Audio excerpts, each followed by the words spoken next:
Hello दोस्तों, आज दिनांक 17 नवंबर 2024, दिन रविवार, मार्गशीर्ष कृष्ण पक्ष द्वितीया। अब खबरें विस्तार से। असम के सिलचर मेडिकल कॉलेज अस्पताल के बाहर पुलिस और कुकी समुदाय के लोगों के बीच में विवाद हो गया, जिसके बाद पुलिस ने लोगों पर लाठीचार्ज किया। दरअसल मणिपुर 10 उग्रवादियों के परिजन उनके शव मांगने के लिए अस्पताल के बाहर प्रदर्शन कर रहे थे। कांग्रेस सांसद राहुल गांधी ने शनिवार को महाराष्ट्र के चंद्रपुर में प्रधानमंत्री नरेंद्र मोदी की तुलना अमेरिकी राष्ट्रपति जो बाइडेन से की। राहुल ने कहा, मोदी जी की याददाश्त कमजोर हो रही है, अमेरिकी राष्ट्रपति को भी भूलने की बीमारी है। कोलकाता के कस्बा इलाके में तृणमूल कांग्रेस पार्षद के मर्डर की साजिश नाकाम हो गई। वार्ड 108 के पार्षद सुशांत घोष शुक्रवार शाम अपने घर के बाहर बैठे हुए थे। इसी दौरान दो लोग स्कूटी पर आए। पीछे बैठे व्यक्ति ने घोष पर 2 बार फायर करने की कोशिश की, लेकिन गोली नहीं चली। दिल्ली के करतार नगर इलाके में शनिवार को तीसरी सनातन धर्म संसद का आयोजन हुआ। इसमें द्वारका पीठ के शंकराचार्य सदानंद सरस्वती समेत देश के प्रमुख 50 से 60 संत, साध्वी, कथावाचक शामिल हुए। 1000 से ज्यादा लोग इस कार्यक्रम में पहुंचे थे। कांग्रेस नेता और लोकसभा में नेता प्रतिपक्ष राहुल गांधी ने शनिवार को कहा, नरेंद्र मोदी और बीजेपी के लोग बंद कमरों में संविधान की हत्या करते हैं। जब महाराष्ट्र की सरकार को चोरी करने की मीटिंग में अडानी, अमित शाह और बीजेपी के लोग बैठे थे, तब क्या वो संविधान की रक्षा कर रहे थे? महाराष्ट्र के विधानसभा चुनाव की वोटिंग से 4 दिन पहले प्रधानमंत्री नरेंद्र मोदी ने भाजपा कार्यकर्ताओं से कहा, एक है तो सेफ है, जन जन तक पहुंचाना है। महाविकास अघाड़ी महाराष्ट्र में झूठ फैला रही है। भाजपा के मेरा बूथ सबसे मजबूत कार्यक्रम में मोदी ने वर्चुअल माध्यम से हिस्सा लिया। मणिपुर में शुक्रवार को एक महिला और 2 बच्चों के शव जिरी नदी में बहते हुए मिले।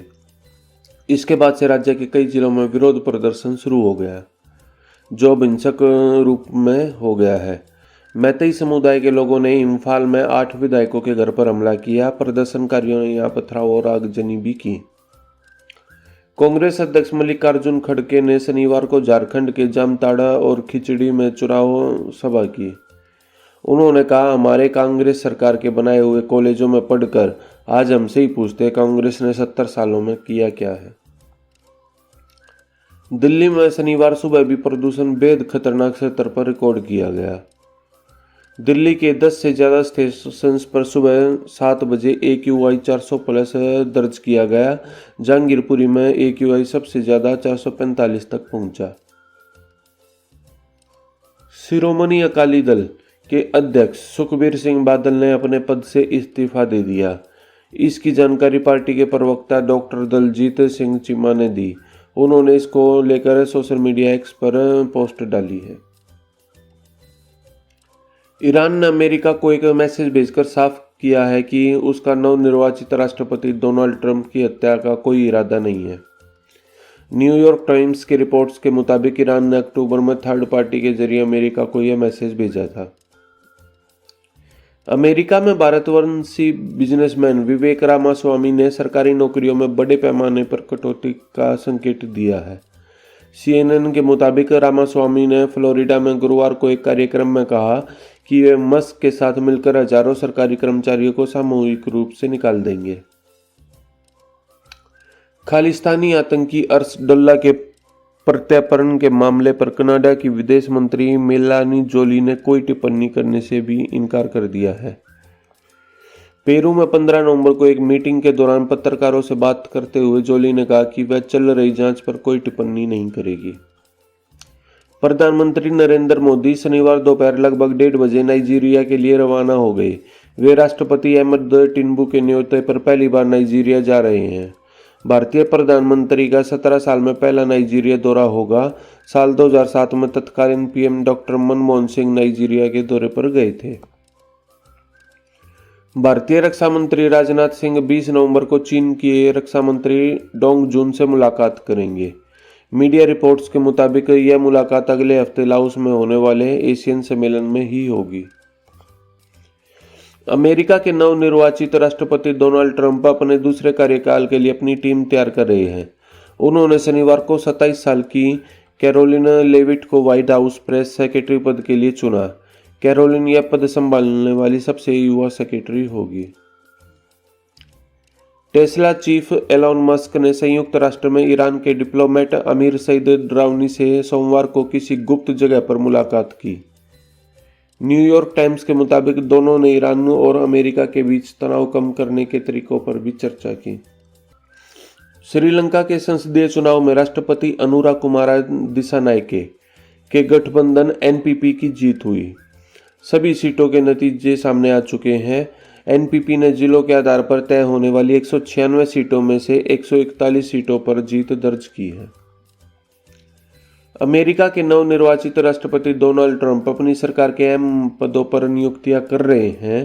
ट्रंप ने गुरुवार को रॉबर्ट एफ कैनेडी जूनियर को स्वास्थ्य मंत्री नियुक्त किया है।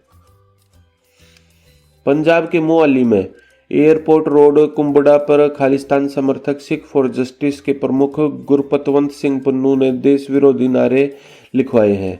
इन नारों में भारतीय प्रधानमंत्री नरेंद्र मोदी और गृह मंत्री अमित शाह को निशाना बनाते हुए उन्हें हिंदू आतंकवादी बताया गया है। अडानी ग्रुप की कंपनी अडानी टोटल गैस ने गेल से अपनी गैस सप्लाई में 13% की कटौती की है। यह कटौती शनिवार 16 नवंबर 2024 से ही लागू होगी। इसके चलते सीएनजी और पीएनजी की कीमतों में बढ़ोतरी की भी संभावना है। इन्फोसिस के को फाउंडर नारायण मूर्ति ने हफ्ते में 70 घंटे काम करने वाले अपने विवादास्पद बयान पर बचाव किया है। उन्होंने कहा कि भारत की प्रगति के लिए कड़ी मेहनत की बहुत जरूरत है। इस हफ्ते सोना चांदी के दामों में बड़ी गिरावट देखने को मिली। India bullions and jewellers association की वेबसाइट के अनुसार पिछले शनिवार यानी 9 नवंबर को सोना 77,382 रुपये पर था, जो अब 16 नवंबर को 73,739 रुपये प्रति 10 ग्राम पर आ गया है। सरकारी कंपनी एनटीपीसी की subsidiary company NTPC green energy limited का आईपीओ 19 नवंबर यानी मंगलवार को ओपन होगा। निवेशक इस पब्लिक इशू के लिए 22 नवंबर तक बिडिंग कर सकेंगे। भारतीय नौसेना ने एग्जीक्यूटिव एंड टेक्निकल ब्रांच के लिए भर्ती निकाली है। इस भर्ती का नोटिफिकेशन जारी किया गया है। उम्मीदवार 6 दिसंबर से इंडियन नेवी की ऑफिशियल वेबसाइट पर जाकर आवेदन कर सकेंगे। इस भर्ती के लिए अनमैरिड महिला और पुरुष उम्मीदवारों को ही एलिजिबल माना जाएगा। तो दोस्तों, आपको हमारी ये वीडियो कैसी लगी? अगर आपको हमारी ये वीडियो अच्छी लगी हो तो लाइक, शेयर और सब्सक्राइब करना ना भूलें। Thanks for watching.